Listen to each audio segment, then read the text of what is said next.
స్థానిక RTC bus complex వద్ద peace for people welfare organisation ఆధ్వర్యంలో స్వాతంత్ర సమర యోధుడు సర్దార్ భగత్ సింగ్ 117వ జయంతిని శనివారం ఘనంగా నిర్వహించారు. సంస్థ ఉపాధ్యక్షులు గువ్వల వెంకటేశ్వరరావు స్వాగత వచనాలు చెబుతూ దేశ స్వాతంత్ర ప్రథమ త్యాగధనుడు అని నేటి యువత ఆయన్ను ఆదర్శంగా తీసుకోవాలని తెలిపారు. పిఎస్ అధ్యక్షులు డాక్టర్ లంకా సత్యనారాయణ తదితరులు భగత్ సింగ్ విగ్రహానికి పూలమాల వేసి అంజలి ఘటిస్తూ పంజాబ్లో జన్మించిన భగత్ సింగ్ దేశ మాత దాస్య శృంఖలాల నుండి విముక్తికై మరవలేని మరపురాని పోరాట యోధుడుగా బ్రిటిష్ వారిని ఎదిరించాడన్నారు. పోరాడి చివరకు తన ప్రాణాలను అతి చిన్న వయసులో త్యాగం చేసిన మహోన్నత వ్యక్తి అని, అటువంటి వ్యక్తులు నేటి యువత ఆదర్శంగా తీసుకోవాలని పిలుపునిచ్చారు. స్త్రీలను గౌరవించాలని, చెడు వ్యసనాలను మానాలని, తల్లిదండ్రులపై ఆదరణ చూపాలని, అదే నిజమైన త్యాగమని, దేశానికి నిజమైన స్వాతంత్ర్యం వచ్చినట్లన్నారు.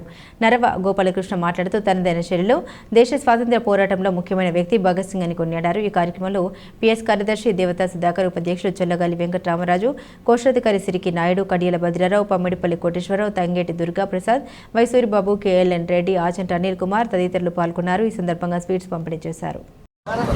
117వ జయంతి సందర్భంగా మరి peace for people welfare association ఆధ్వర్యంలో ఈ రోజున ఆర్టీసీ కాంప్లెక్స్ దగ్గర భగత్ సింగ్ గారి జయంతి జరుపుకుంటున్నాం. మరి ఈయన కోసం చెప్పాలి అంటే 75 సంవత్సరాల క్రితం మనకి స్వాతంత్ర్యం లేదు. మరి తెల్లవాళ్ళు పరిపాలించి భారతీయులను బానిసలుగా చేసి ఎన్నో చిత్రహింసలకు గురి చేస్తున్న సమయంలో పరిస్థితుల్లో మరి భగత్ సింగ్ ఇంకా ఎంతో మంది దేశ నాయకులు త్యాగ ఫలితమే ఈనాడు ఈ స్వాతంత్ర్యం వచ్చింది. స్వాతంత్ర్యం వచ్చినా ఇంకా చాలా సమస్యలకి గురవుతున్నాం.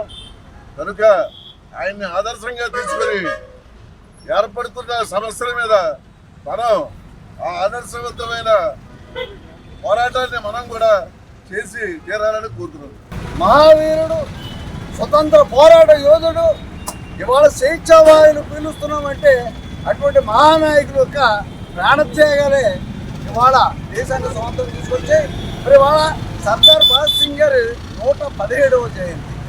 మరి ఆయన ఎక్కడో పంజాబ్ లాహోర్లో పుట్టి దేశ స్వతంత్రం కోసం అతి చిన్న వయసులో ప్రాణాలను తృణప్రాయంగా భావించి ఉరికొయ్యను ముద్దాడినటువంటి మహోన్నతమైన వ్యక్తి.